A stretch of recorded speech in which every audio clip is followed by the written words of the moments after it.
Hello viewers मु होची आपणकर अन्नपूर्णा मु आज कहवाक किसी कथा चाहूँगी तो भाविली आपण मान सहित शेयर करदेवी।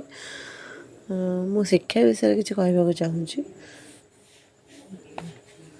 शिक्षा ग्रहण करिवार कौनसी बयस न थाए। कहुए जीवन प्रति मोड़ शिक्षार महत्व रही जहाँ आम जीवन को सरल और सुंदर करें।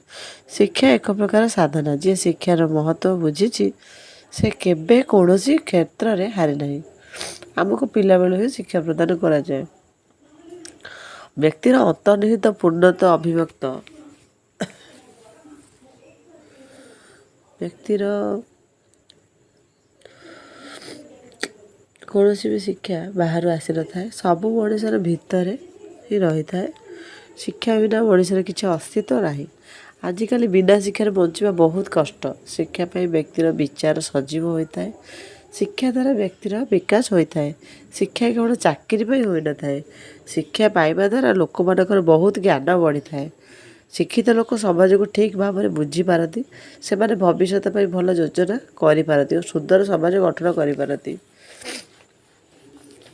मु गोटे माँ होकरी बाहागर पर तो पढ़ा एतटा सहज नुह।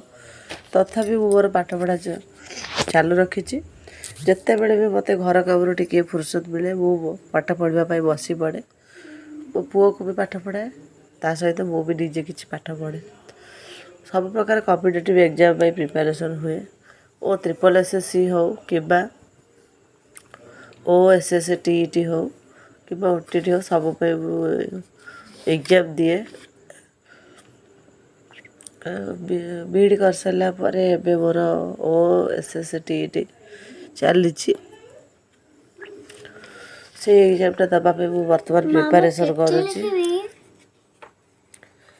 से आपण मैंने भी केवल चाकरी पाइबापी नुह चाकरी छड़ा ज्ञान अर्जन करने को पढ़ी पारे।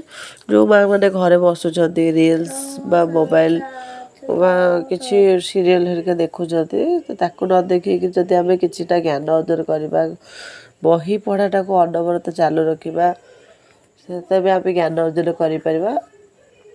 एजुकेशन फुल फॉर्म तो आपण मैंने केते जण जानी नथिबे तो जति बा जानिथिबे मु आउ थरे कहि रखुची। एजुकेशन फुल फॉर्म है ई रे एनर्जी, डी रे डिसिप्लिन, यू रे यूनिटी, सी रे कॉन्फिडेंस, ए रे एम, आई रे टी रे टैलेंट, आई रे इंटरेस्ट, ओ रे अपॉर्चुनिटी, डे रे एन रे नेशनलिटी। तो आपण मैंने तो जानीपारे एजुकेशन फुल फॉर्म। तो कौन कहि आज तो एवं तो है शिक्षित समाज हो गले तो प्राय लोक एजुकेटेड है। आग काल तो महिला मानक एतटा प्रचार मिलू ना पाठ पढ़ापी। बर्तमान शिक्षित समाज में प्रति महिला पढ़ाटा बहुत सहज। प्रत्येक महिला पढ़ा दरकार। गोटे महिला शिक्षित हेले पूरा परिवार को तार शिक्षित कराई थाए। पूरा परिवार शिक्षित हेले पूरा समाजटा शिक्षित होता है। तेणुक प्रत्येक नारी हो तो पुरुष हो पढ़ा दरकार।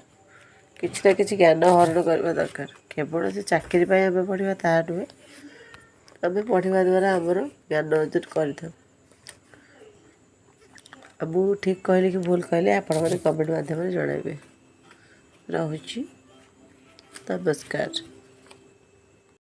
हेलो व्यूअर्स मु होची आपणकर अन्नपूर्णा मु आज कहवाक किसी कथा चाहूँगी तो भाविली आपण मान सहित शेयर करदेवी। मु शिक्षा विषय किसी कहवाक चाहूँगी। शिक्षा ग्रहण करिवार कौनसी बयस न थाए। कहुए जीवन प्रति मोड़ शिक्षार महत्व रही जहाँ आम जीवन को सरल और सुंदर करें।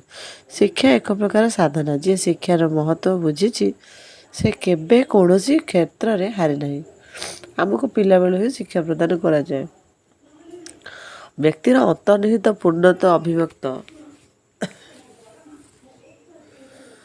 व्यक्तिर कौन भी शिक्षा बाहर आसी न थाए। सबू मनुष्यर भितर ही रही थाए। शिक्षा बिना मनुष्यर किसी अस्तित्व नहीं। आजिकल बिना शिक्षार बंचा बहुत कष्ट। शिक्षा पाई व्यक्तिर विचार सजीव होता है। शिक्षा द्वारा व्यक्तिर विकास होता है। शिक्षा केवल चाकरी हो न था। शिक्षा पाइबा द्वारा लोक मानकर बहुत ज्ञान बढ़ी थाए। शिक्षित लोक समाज को ठीक भाव में बुझीपारती।